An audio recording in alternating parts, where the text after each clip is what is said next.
Robert Louis Stevenson. Robert Louis Balfour Stevenson was a Scottish novelist, poet, essayist, and travel writer. His most famous works are Treasure Island, Kidnapped, and Strange Case of Dr. Jekyll and Mr. Hyde. A literary celebrity during his lifetime, Stevenson now ranks among the 26 most translated authors in the world. His works have been admired by many other writers, including Jorge Luis Borges, Bertolt Brecht, Marcel Proust, Arthur Conan Doyle, Henry James, Cervantes, Ernest Hemingway, Rudyard Kipling, Jack London, Vladimir Nabokov, J. M. Barrie, and G. K. Chesterton, who said of him that he seemed to pick the right word up on the point of his pen, like a man playing spillikins. Life. Childhood and youth. Stevenson was born Robert Louis Balfour Stevenson at 8 Howard Place, Edinburgh, Scotland, on November 13, 1850 to Margaret Isabella Balfour, 1829–1897, and Thomas Stevenson, 1818–1887, a leading lighthouse engineer. Lighthouse design was the family profession. Thomas's own father, Robert's grandfather, was the famous Robert Stevenson, while Thomas's maternal grandfather, Thomas Smith, and brothers, Alan and David, were also in the business. On Margaret's side, the family were gentry, tracing their name back to an Alexander Balfour, who held the lands of Incre and Fife in the 15th century. Her father, Louis Balfour, 1777–1860, was a minister of the Church of Scotland at nearby Colinton. Stevenson spent the greater part of his boyhood holidays in his house. "Now I often wonder," wrote Stevenson, "what I inherited from this old minister. I must suppose, indeed, that he was fond of preaching sermons, and so am I, though I never heard it maintained that either of us loved to hear them." Louis Balfour and his daughter both had weak chests, so they often needed to stay in warmer climates for their health. Stevenson inherited a tendency to coughs and fevers, exacerbated when the family moved to a damp, chilly house at 1 Inverleith Terrace in 1851. The family moved again to the sunnier 17 Heriot Row when Stevenson was 6 years old, but the tendency to extreme sickness and winter remained with him until he was 11. Illness would be a recurrent feature of his adult life and left him extraordinarily thin. Contemporary views were that he had tuberculosis, but more recent views are that it was bronchiectasis or even sarcoidosis. Stevenson's parents were both devout and serious Presbyterians, but the household was not strict in its adherence to Calvinist principles. His nurse, Alison Cunningham, known as Cummy, was more fervently religious. Her Calvinism and folk beliefs were an early source of nightmares for the child, and he showed a precocious concern for religion. But she also cared for him tenderly in illness, reading to him from Bunyan and the Bible as he lay sick in bed and telling tales of the Covenanters. Stevenson recalled this time of sickness in The Land of Counterpane in A Child's Garden of Verses, 1885, dedicating the book to his nurse. An only child, strange-looking and eccentric, Stevenson found it hard to fit in when he was sent to a nearby school at age 6, a problem repeated at age 11 when he went on to the Edinburgh Academy. But he mixed well in lively games with his cousins and summer holidays at Colinton. In any case, his frequent illnesses often kept him away from his first school, so he was taught for long stretches by private tutors. He was a late reader, first learning at age 7 or 8, but even before this he dictated stories to his mother and nurse. He compulsively wrote stories throughout his childhood. His father was proud of this interest. He had also written stories in his spare time until his own father found them and told him to give up such nonsense and mind your business. He paid for the printing of Robert's first publication at 16, an account of the Covenanters' Rebellion, which was published on its 200th anniversary, The Pentland Rising, A Page of History, 1666, 1866. Education. In September 1857, Stevenson went to Mr. Henderson's school in India Street, Edinburgh, but because of poor health stayed only a few weeks and did not return until October 1859. During his many absences he was taught by private tutors. In October 1861, he went to Edinburgh Academy, an independent school for boys, and stayed there sporadically for about 15 months. In the autumn of 1863, he spent one term at an English boarding school at Spring Grove in Isleworth in Middlesex, now an urban area of West London. In October 1864, following an improvement to his health, he was sent to Robert Thompson's private school in Frederick Street, Edinburgh, where he remained until he went to university. In November 1867, Stevenson entered the University of Edinburgh to study engineering. He showed from the start no enthusiasm for his studies and devoted much energy to avoiding lectures. This time was more important for the friendships he made with other students in the Speculative Society, an exclusive debating club, particularly with Charles Baxter, who would become Stevenson's financial agent, and with a professor, Fleming Jenkin, whose house staged amateur drama in which Stevenson took part, and whose biography he would later write. Perhaps most important at this point in his life was a cousin, Robert Allen Mowbray Stevenson, known as Bob, a lively and light-hearted young man who, instead of the family profession, had chosen to study art. Each year during vacations, Stevenson travelled to inspect the family's engineering works, to Anstruther and Wick in 1868, with his father on his official tour of Orkney and Shetland Islands lighthouses in 1869, and for 3 weeks to the island of Irade in 1870. He enjoyed the travels more for the material they gave for his writing than for any engineering interest. The voyage with his father pleased him because a similar journey of Walter Scott with Robert Stevenson had provided the inspiration for Scott's 1822 novel The Pirate. In April 1871, Stevenson notified his father of his decision to pursue a life of letters. Though the elder Stevenson was naturally disappointed, the surprise cannot have been great, and Stevenson's mother reported that he was wonderfully resigned to his son's choice. To provide some security, it was agreed that Stevenson should read law, again at Edinburgh University, and be called to the Scottish bar. In his 1887 poetry collection Underwoods, Stevenson muses his turning from the family profession. In other respects too, Stevenson was moving away from his upbringing. His dress became more bohemian. He already wore his hair long, but he now took to wearing a velveteen jacket and rarely attended parties in conventional evening dress. Within the limits of a strict allowance, he visited cheap pubs and brothels. More importantly, he had come to reject Christianity and declared himself an atheist. In January 1873, his father came across the constitution of the LJR, Liberty, Justice, Reverence, Club, of which Stevenson and his cousin Bob were members, which began, "Disregard everything our parents have taught us." Questioning his son about his beliefs, he discovered the truth, leading to a long period of dissension with both parents. Early writing and travels. In late 1873, on a visit to a cousin in England, Stevenson met two people who were to be of great importance to him, Sidney Colvin and Fanny, Frances Jane, Sitwell.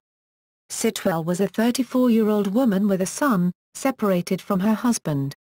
She attracted the devotion of many who met her, including Colvin, who eventually married her in 1901. Stevenson was also drawn to her, and over several years they kept up a heated correspondence in which Stevenson wavered between the role of a suitor and a son. He came to address her as Madonna. Colvin became Stevenson's literary advisor and after his death was the first editor of Stevenson's letters. Soon after their first meeting, he had placed Stevenson's first paid contribution, an essay entitled Roads, in the portfolio. Stevenson was soon active in London literary life, becoming acquainted with many of the writers of the time, including Andrew Lang, Edmund Gosse, and Leslie Stephen, the editor of the Cornhill magazine, who took an interest in Stevenson's work. Stephen in turn would introduce him to a more important friend. Visiting Edinburgh in 1875, he took Stevenson with him to visit a patient at the Edinburgh Infirmary, William Ernest Henley. Henley, an energetic and talkative man with a wooden leg, became a close friend and occasional literary collaborator, until a quarrel broke up the friendship in 1888. Henley is often seen as the model for Long John Silver in Treasure Island. In November 1873, after Stevenson's health failed, he was sent to Menton on the French Riviera to recuperate. He returned in better health in April 1874 and settled down to his studies, but he returned to France several times after that. He made long and frequent trips to the neighborhood of the Forest of Fontainebleau, staying at Barbizon, Grez-sur-Loing, and Nemours and becoming a member of the artists' colonies there, as well as to Paris to visit galleries and the theatres. He did qualify for the Scottish Bar in July 1875, and his father added a brass plate with R.L. Stevenson, advocate to the Heriot Row House. But although his law studies would influence his books, he never practiced law. All his energies were now spent in travel and writing. One of his journeys, a canoe voyage in Belgium and France with Sir Walter Simpson, a friend from the Speculative Society and frequent travel companion, was the basis of his first real book, An Inland Voyage, 1878. Marriage. The canoe voyage with Simpson brought Stevenson to Grez in September 1876, where he first met Fanny van der Grift Osborne, 1840–1914. Born in Indianapolis, she had married at age 17 and moved to Nevada to rejoin husband Samuel after his participation in the American Civil War. That marriage produced 3 children, Isabel, or Belle, Lloyd, and Hervé, who died in 1875. But anger over her husband's infidelities led to a number of separations.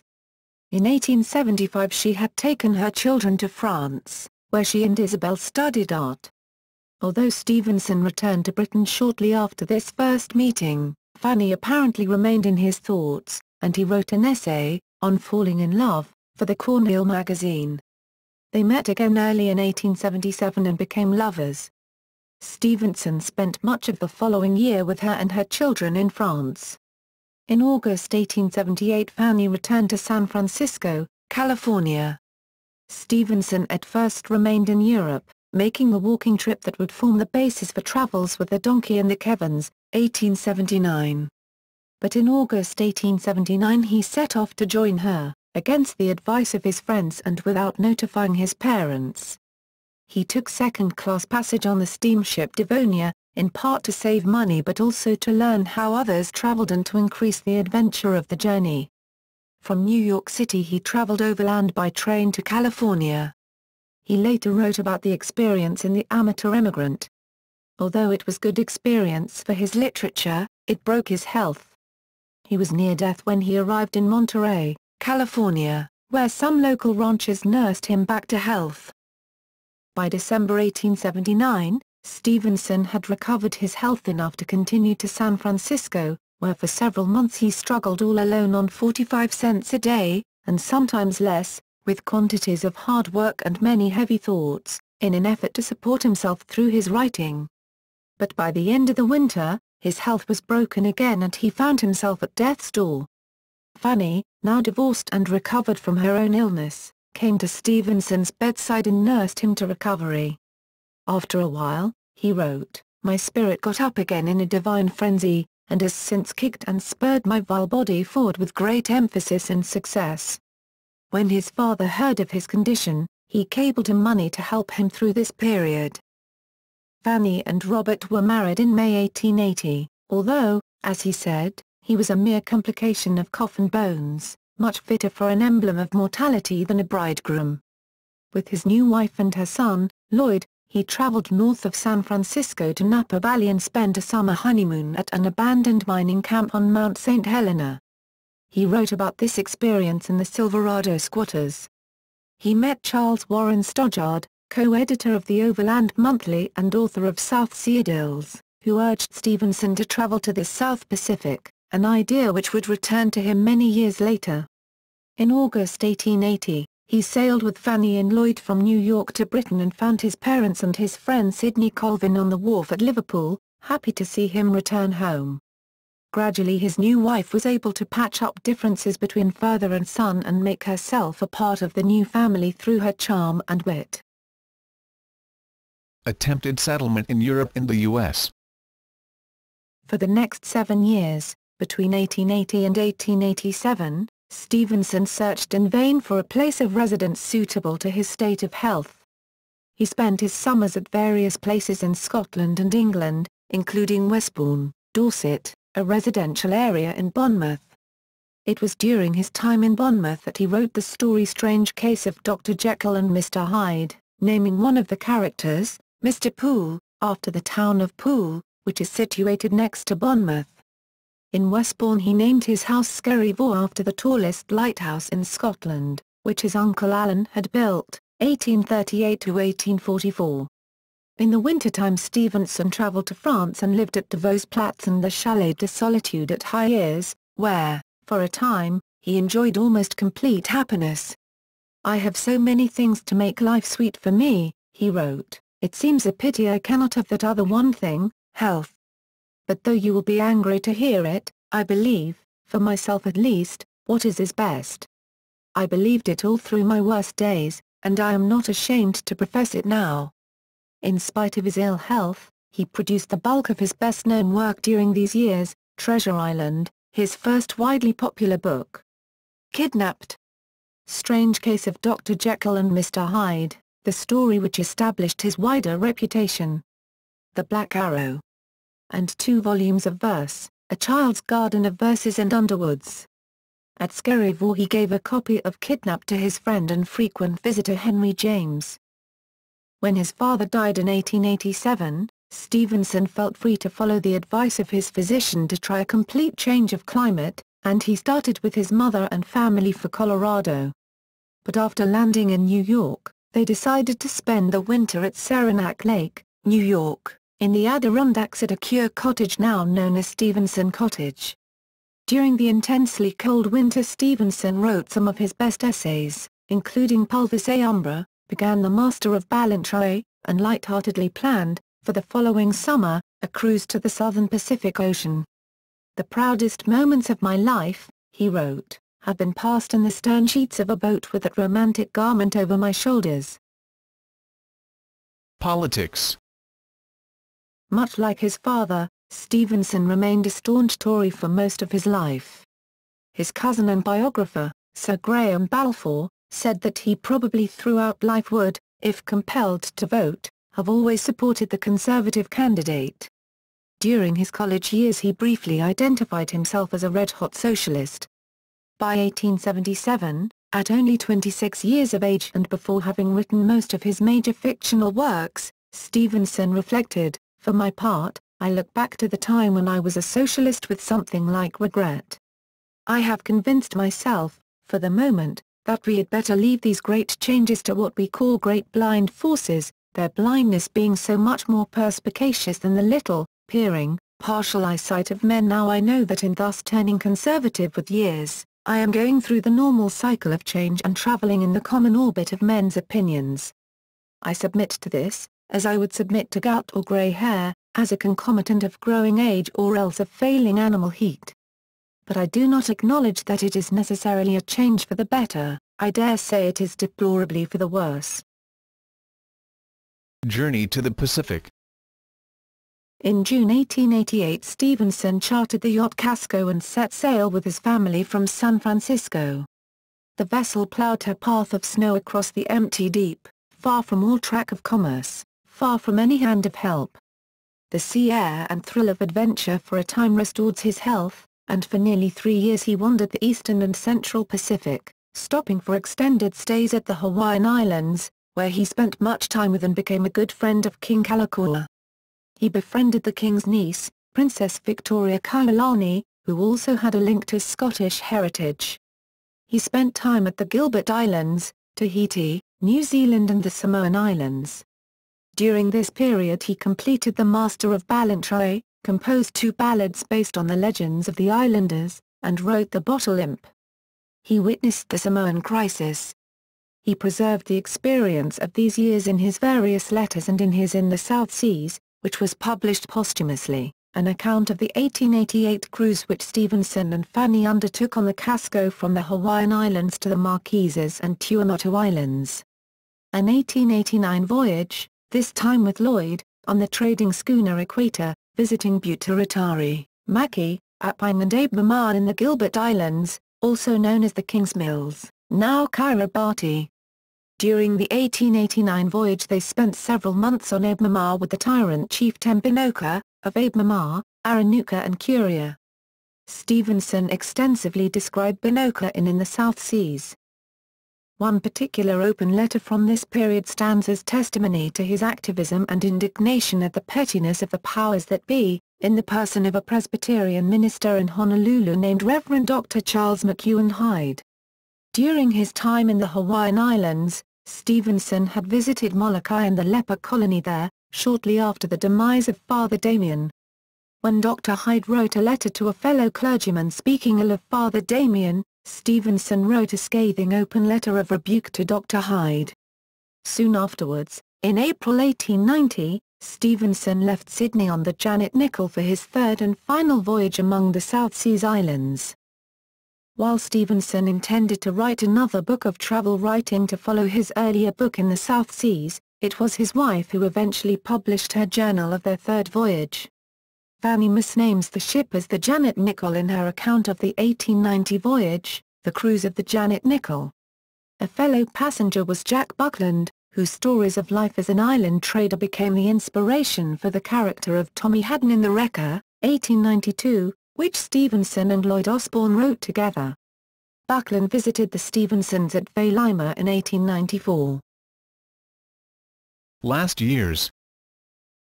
In 1890 Stevenson purchased a tract of about 400 acres, 1.6 kilometers in Upper Lud, an island in Samoa. Here, after 2 aborted attempts to visit Scotland, he established himself, after much work, upon his estate in the village of Vailima. He took the native name Dusatala, Samoan for teller of tales, that is a storyteller.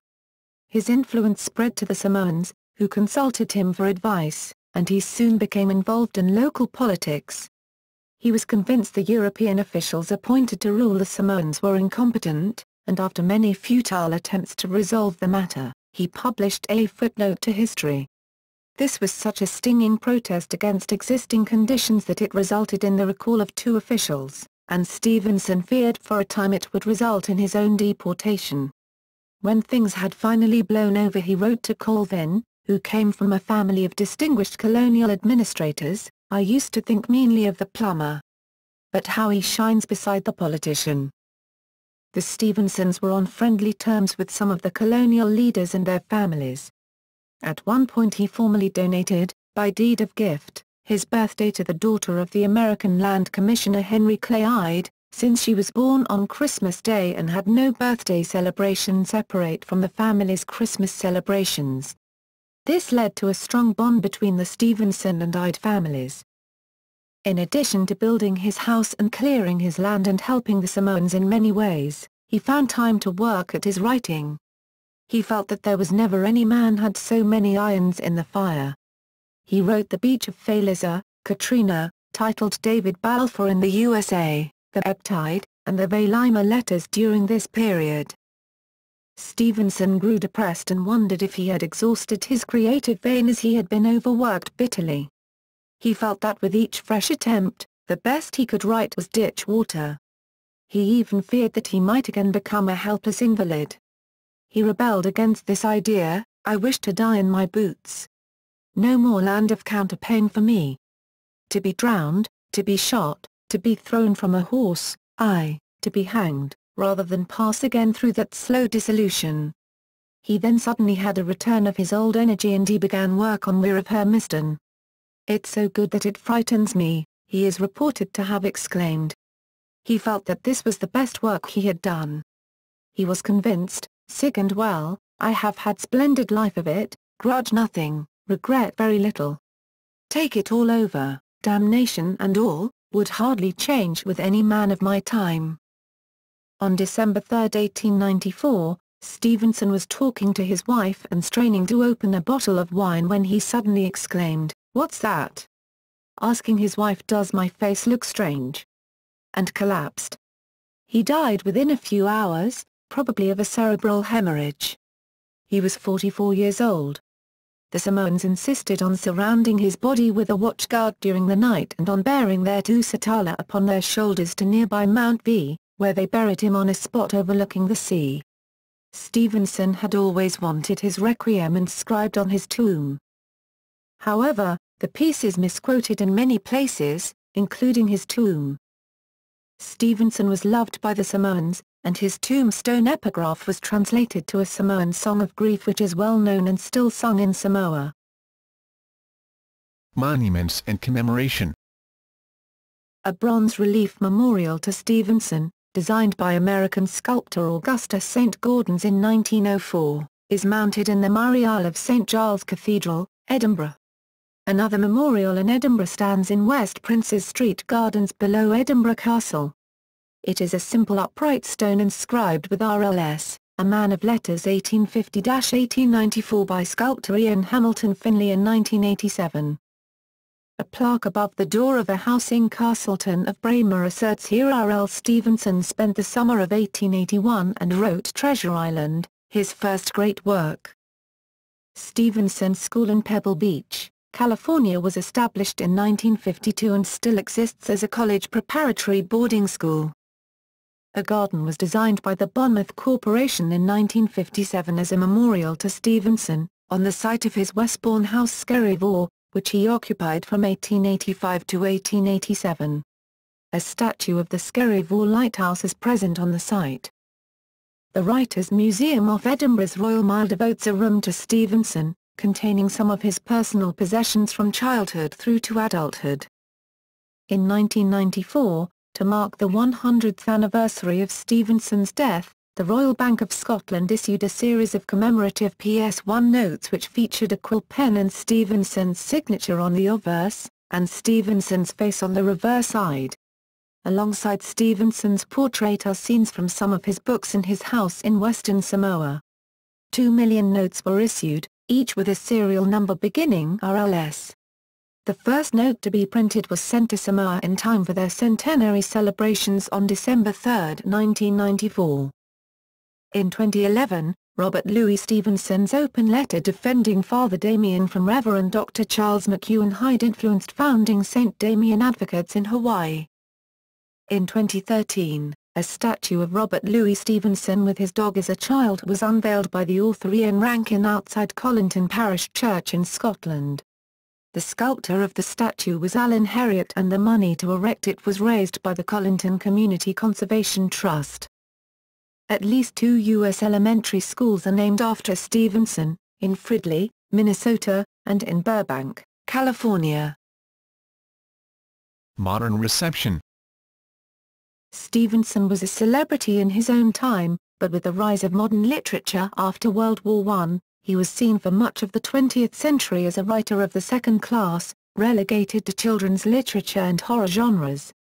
Condemned by literary figures such as Virginia Woolf, daughter of his early mentor Leslie Stephen, and her husband Leonard, he was gradually excluded from the canon of literature taught in schools. His exclusion reached a height when in the 1973 2,000-page Oxford Anthology of English Literature Stevenson was entirely unmentioned. And the Norton Anthology of English Literature excluded him from 1968 to 2000, 1st-7th editions, including him only in the 8th edition, 2006. The late 20th century saw the start of a re-evaluation of Stevenson as an artist of great range and insight, a literary theorist, an essayist and social critic, a witness to the colonial history of the Pacific Islands, and a humanist. Even as early as 1965 the pendulum had begun to swing. He was praised by Roger Lancelyn Green, one of the Oxford Inklings, as a writer of a consistently high level of literary skill or sheer imaginative power, and a co-originator with H. Rider Haggard of the Age of the Storytellers. He is now being re-evaluated as a peer of authors such as Joseph Conrad, whom Stevenson influenced with his South Seas fiction, and Henry James, with new scholarly studies and organizations devoted to Stevenson. No matter what the scholarly reception, Stevenson remains popular worldwide. According to the Index Translationum, Stevenson is ranked the 26th most translated author in the world, ahead of fellow 19th-century writers Oscar Wilde and Edgar Allan Poe. Manuscripts. Half of Stevenson's original manuscripts are lost, including those of Treasure Island, The Black Arrow and The Master of Ballantrae. Stevenson's heirs sold Stevenson's papers during World War I. Many Stevenson documents were auctioned off in 1918. Musical compositions. Besides playing the piano and flageolet, Stevenson wrote over 123 original musical compositions or arrangements, including solos, duets, trios and quartets for various combinations of flageolet, flute, clarinet, violin, guitar, mandolin, and piano. His works include 10 songs written to his own poetry and with original or arranged melodies. In 1968 Robert Hughes arranged a number of Stevenson's works for chamber orchestra, which toured the Pacific Northwest that year. Bibliography. Novels. The Hair Trunk or the Ideal Commonwealth, 1877, unfinished and unpublished. Treasure Island, 1883, his first major success, A Tale of Piracy, Buried Treasure, and Adventure, has been filmed frequently. In an 1881 letter to W. E. Henley, he provided the earliest known title, The Sea Cook, or Treasure Island, A Story for Boys, Prince Otto, 1885, Stevenson's third full-length narrative, an action romance set in the imaginary Germanic state of Grunewald, The Strange Case of Dr. Jekyll and Mr. Hyde, 1886, a novella about a dual personality much depicted in plays and films, also influential in the growth of understanding of the subconscious mind through its treatment of a kind and intelligent physician who turns into a psychopathic monster after imbibing a drug intended to separate good from evil in a personality. Kidnapped, 1886, is a historical novel that tells of the boy David Balfour's pursuit of his inheritance and his alliance with Alan Breck in the intrigues of Jacobite troubles in Scotland. The Black Arrow, A Tale of the Two Roses, 1888, an historical adventure novel and romance set during the Wars of the Roses. The Master of Ballantrae, 1889, a masterful tale of revenge, set in Scotland, America, and India. The Wrong Box, 1889. Co-written with Lloyd Osbourne. A comic novel of a tontine, also filmed, 1966. The Wrecker, 1892. Co-written with Lloyd Osbourne. Katrina, 1893, also known as David Balfour, is a sequel to Kidnapped, telling of Balfour's further adventures. The Ebb Tide, 1894.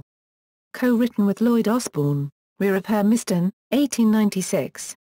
Unfinished at the time of Stevenson's death, considered to have promised great artistic growth. St. Ives, being the adventures of a French prisoner in England, 1897. Unfinished at the time of Stevenson's death, the novel was completed by Arthur Quiller Couch. Short story collections. New Arabian Nights, 1882. More New Arabian Nights, The Dynamiter, 1885. Co-written with Fanny van der Grift Stevenson, The Merry Men and Other Tales and Fables, 1887. Contains 6 stories. Island Nights Entertainments, also known as South Sea Tales, 1893, contains 3 longer stories. Fables, 1896, contains 20 stories. The Persons of the Tale, The Sinking Ship, The Two Matches, The Sick Man and the Fireman, The Devil and the Innkeeper, The Penitent, The Yellow Paint, The House of Eld, The Four Reformers, The Man and His Friend, The Reader, The Citizen and the Traveller, The Distinguished Stranger, The Cart Horse and the Saddle Horse, The Tadpole and the Frog, Something in It, Faith, Half Faith and No Faith at All, The Touchstone, The Poor Thing, The Song of the Morrow, Tales and Fantasies, 1905, contains The Story of a Lie, The Body Snatcher, The Misadventures of John Nicholson. Short stories. List of short stories sorted chronologically. Note: does not include collaborations with Fanny found in More New Arabian Nights, The Dynamiter. Other works. Beranger, Pierre Gendre, article for the 9th edition of the Encyclopaedia Britannica, 1875-89, Edinburgh, Picturesque Notes, 1879, Virgin Ibers Purisque, and Other Papers, 1881, contains the essays Virgin Ibers Purisque I, 1876. Virgin Ibers Purisque II, 1881. Virginibus Puerici, On Falling in Love, 1877. Virginibus Pueriscive, The Truth of Intercourse, 1879. Crabbed Age and Youth, 1878. An Apology for Idlers, 1877. Ordered South, 1874. His Triplex, 1878. El Dorado, 1878. The English Admirals, 1878. Some Portraits by Rehoboam, previously unpublished. Child's Play, 1878. Walking Tours, 1876. Pan's Pipes, 1878. A Plea for Gas Lamps, 1878. Familiar Studies of Men and Books, 1882, containing preface, by way of criticism, not previously published. Victor Hugo's Romances, 1874. Some Aspects of Robert Burns, 1879. The Gospel According to Walt Whitman, 1878. Henry David Thoreau, His Character and Opinions, 1880. Yoshida Torajiro, 1880. François Villon, Student, Poet, Housebreaker, 1877. Charles of Orleans, 1876. Samuel Pepys, 1881. John Knox and His Relations to Women, 1875, Memories and Portraits, 1887, a collection of essays, On the Choice of a Profession, 1887, Father Damien, An Open Letter to the Reverend Dr. Hyde of Honolulu, 1890, Vailima Letters, 1895, The New Lighthouse on the Duhart Arch Rock, Argyllshire, 1995. Based on an 1872 manuscript edited by a G. Swearingen. California. Silverado Museum, Sophia Scarlett, 2008. Based on 1892 manuscript edited by Robert Hoskins. AUT Media, AUT University. Poetry. A Child's Garden of Verses, 1885, written for children but also popular with their parents. Includes such favorites as My Shadow, and The Lamplighter. Often thought to represent a positive reflection of the author's sickly childhood, Underwoods, 1887, a collection of poetry written in both English and Scots, Ballads, 1891, included Ticonderoga, A Legend of the West Highlands, 1887. Based on a famous Scottish ghost story, Songs of Travel and Other Verses, 1896. Poems hitherto unpublished, 3-volume 1916, 1916, 1921, Boston Bibliophile Society, republished in New Poems. Travel writing. An Inland Voyage, 1878, travels with a friend in a Rob Roy canoe from Antwerp, Belgium, to Pontoise, just north of Paris, travels with a donkey and the Kevans, 1879, 2 weeks solo ramble, with Modestine as his beast of burden, in the mountains of Kevans, south-central France, one of the first books to present hiking and camping as recreational activities. It tells of commissioning one of the first sleeping bags, the Silverado Squatters, 1883. An unconventional honeymoon trip to an abandoned mining camp in Napa Valley with his new wife Fanny and her son Lloyd. He presciently identifies the California wine industry as one to be reckoned with. Across the Plains, written in 1879-80, published in 1892. Second leg of his journey, by train from New York to California, then picks up with the Silverado Squatters. Also includes other travel essays, The Amateur Emigrant, written 1879-80, published 1895. An account of the first leg of his journey to California, by ship from Europe to New York. Andrew Noble, From the Clyde to California, Robert Louis Stevenson's Emigrant Journey, 1985, considers it to be his finest work, The Old and New Pacific Capitals, 1882. An account of his stay in Monterey, California in August to December 1879. Never published separately. See, for example, James D. Hart, ed., From Scotland to Silverado, 1966, Essays of Travel, London, Chatto and Windus, 1905. Island literature. Although not well known, His island fiction and non-fiction is among the most valuable and collected of the 19th-century body of work that addresses the Pacific area. Non-fiction works on the Pacific. In the South Seas, 1896. A collection of Stevenson's articles and essays on his travels in the Pacific, a footnote to history, 8 Years of Trouble in Samoa, 1896.